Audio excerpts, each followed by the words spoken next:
Okay, greetings, brothers and sisters. I want to do one last video on the gathering, and this will be the end of my 192nd edition of the Journey series. And so, just waking up, and I'm just slept really well last night. So yesterday I was just so tired. So the 2nd of May, which is the day after the gathering, and then when there was a Friday night sitting with the master, the individual sitting at 9 p.m. every Friday night, which has been sort of the best thing in terms of my abiyah since not the best, the most consistently just a good thing to look forward to. And they've been getting better in the sittings. And so this is also going to go in the preparing for death thing, which I have all the stuff about the thoughtlessness. And so I was just out of it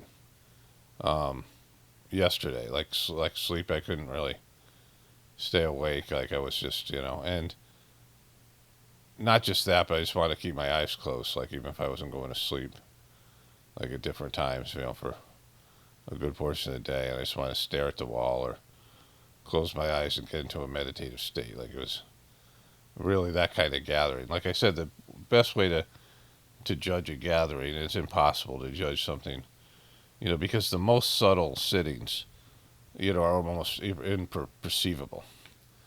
But the way to judge the Sahaj Marg stuff, the things that you experience, is what happens after. Like you're given spiritual gifts or whatever.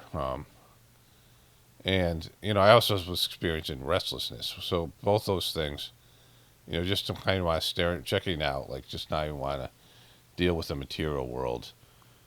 Just everything seems like unimportant in the material world, and not like really want to do anything. And also the restlessness is a sign that you've gotten something and are digesting it on a spiritual level. There's just things that your physical system certainly is affected by it, but it's your spiritual essence, and you're trying to process and digest the new condition you've been given, the new place you are in your spiritual yatra. And so if you've had some sort of advancement, there might be, like I had the physical restlessness where it's like, but I was just, and then there was me just sort of like checking out, like in like being uncomfortable, but not like in a not just a small way, like I said, moving around. But sometimes the energy is so intense that it takes a long time to just like integrate this new whatever it is. And so that's how I felt yesterday after the gathering, which is why I wanted to make this video more than anything else. But also, I was thinking about this thoughtlessness state, and really it's not thoughtlessness at all, because thoughts will come and go even in that state.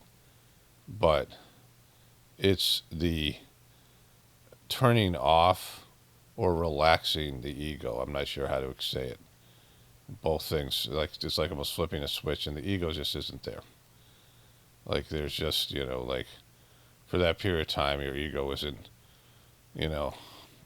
doing whatever it wants to do to gratify for self-gratification or whatever your ego's all about. It's just like not there. Like once in a while the ego will, try to sort of come back in. But like for that period of time, is why I want to add this to what I was saying about the thoughtlessness, is, it's like it's being relaxed. I'm able to now relax the ego in meditation, which means I can just focus on the spiritual, which is, and thoughtlessness is what, because your soul isn't always thinking. Your soul isn't about, it's not a thinking mechanism. Like your soul, there's a causal body, which is your soul, and then there's the fields that the soul creates, the manas, the mind, the chit consciousness, right? The ankar, the ego, and those are all parts of like having a personality and having a, these are the things that manifest you as a person. But the soul itself does not think. It's just like God And so like it's able to just relax the ego, and like I can do that at any time, not just during meditation, and which is a great. It's like a, you don't have to think the things, and have the agendas and have the whatever your ego's wanting to focus on. I feel like there's just, and that's been everything. It's been transformational. So then the 9 p.m. individual sitting just was like everything's changed for me in terms of my meditation, and all this stuff. So it was just an epic gathering. I don't know how long this condition will linger. Where either I've digested everything, or I just am back in the material world, and it's just I'm not, like that's the sucky things about gatherings. You just want the condition to go on forever, right? There's a piece to it, and there's just the experience of the gathering where you just don't want to leave the place, and if you've gone someplace, and then the condition, like I knew as soon as I went back to my life, which is just, I mean, it's not like it's so anti-spiritual. Like I'm not dealing with a lot of high pressure bullshit. Like I just, I make fun of what's going on in the world here on the internet. I don't interact with lots of people. I'm not around a lot of negativity. And so, there's things, like I got things, but, mostly not. And so, but going like to some corporate job or job in the government or high pressure job, like, where you're surrounded by people and all that, just grossness, and, like a lot of people with a lot of ambition, that kind of thing, like all these high-end jobs that people have, a lot of pressure, and then just, there are jobs that I've had, not as many as other people, maybe just driving in traffic jams and these things, and which I guess, to some extent you can, I mean, you're isolated, you can just sort of stay in the condition, but like it's these high pressure jobs where you get sucked in because there's crisis after crisis. Certainly when I worked at treatment centers, it was like that. And, nothing's really happening, but it seems like it is. And anything that's like a high adrenaline kind of job and these things, and or it's just the stuff I dealt with my ex, the crisis and the mental breakdowns and the mental illness stuff and all that. And it's just, it like you just, you get pulled out of your condition. And, of course, India was a better place because of the ashrams to retain your condition after a gathering. But like the crisis I was going with my family, and my daughter, self-harming, cutting herself, and just acting out all the time, and it's just all that stuff. So, but even with just what I do now, like it's eventually the condition fades away, and you're back in the material world, and it's like I mean, there's the two factors of how long it takes you to digest everything, and the other thing that I've said earlier, which whatever that was, about like just getting sucked back into the material world. But this whole thing that I'm doing with the meditation, being able to relax the ego and just shift to just a soul consciousness is a huge thing, and like it's going to change everything in terms of the preceptor work and the other things that are going on, which I look forward to doing all those things. So yeah, so that's just I'll probably not talk about this in a video, standalone video on the Gratefullness meditation channel. Been making a lot of content there, and I just don't want to have a lot of videos there. I was hoping that the videos that were there would be, like somebody stumbles across this video, they won't know what the fuck I'm talking about, right? But in the death and dying prepared, of course, this idea of suspending the ego, relaxing the ego as you die, is a great thing. Your ego's still clinging to attachments, trying to make attachments and some scars and things. So being able to do that, I mean, so there's a lot of things that I feel good about. I feel a little stress. There's supposed to be a big event that happens next between next December and next February, I would think is reasonable. It's 25 years from 2001 and the end of February. So maybe from next, this December, this coming December, all the way through, now maybe, let's say, that's a 4-month period. Like, they didn't give an exact date. I mean, you could say it's even a year away from now, who knows? But, if this is true, if these things come true, and there's a big event, like bigger than anything we've seen, bigger than 9/11, bigger than COVID, right? Something that's, like atomic bombs are dropped or something like that would be the thing that it appears to be something like that related to some nuclear war thing. And that's, I mean, it's on the table right now. And it might not happen here in America, but it's going to affect the world. And it's going to be like a warning signal that, this is over, like what we've considered our lifestyle.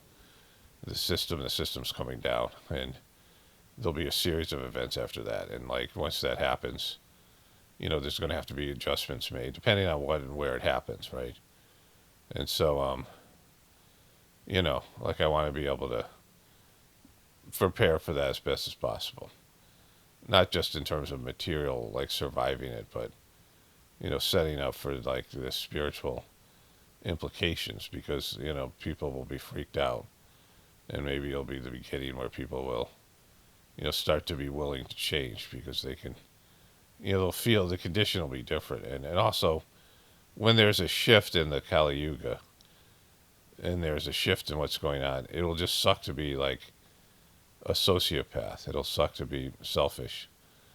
Like, things will be, instead of being rewarded for being selfish, you'll be like, I won't say punished, but there'll be consequences. And people just won't be able to live the same way. Like, right now, our system rewards for bad behavior. Just the energy that's in the, there's no, you're rewarded for being a piece of shit, like being a selfish, narcissistic person. But that won't be the case in, like, the near future, and that stuff will immediately draw consequences.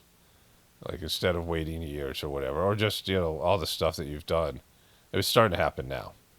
And so, so that has something to do with the internet, just some of the other things. But you see changes going on where people they're being held accountable and are being caught lying, and it'll be worse. It just continue. So, with all that stuff, there's going to be changes, and people are going to have to adapt. And some people like it. It'll just be different. When you wake up, it'll be easier to meditate. It'll be easier to connect to God, and harder to be successful in the material world. Like, there'll be a shift, and, and for many people, it'll simplify their lives, and we'll have to, produce food and be in community and do all these things, right, with other people. And, so yeah, we got all that coming down the pipe. But anyways, like I said, the gathering was by far the best one. But I could feel it already, like today. Like, I slept so well last night, and, and I was so tired all day. Like, I just couldn't keep my eyes open at times and whatever. I was just, I had trouble focusing and dealing with whatever it is. So that's it. That's the gathering for now. I'll do an update at some point, and I'll continue to cover it in the Journey series. But there's no reason for me to, make standalone videos. Like, it's enough. Like, everyone, who was at the gathering has their own reaction. People, I haven't read to the comments yet, which I want to get to today, hopefully, probably today.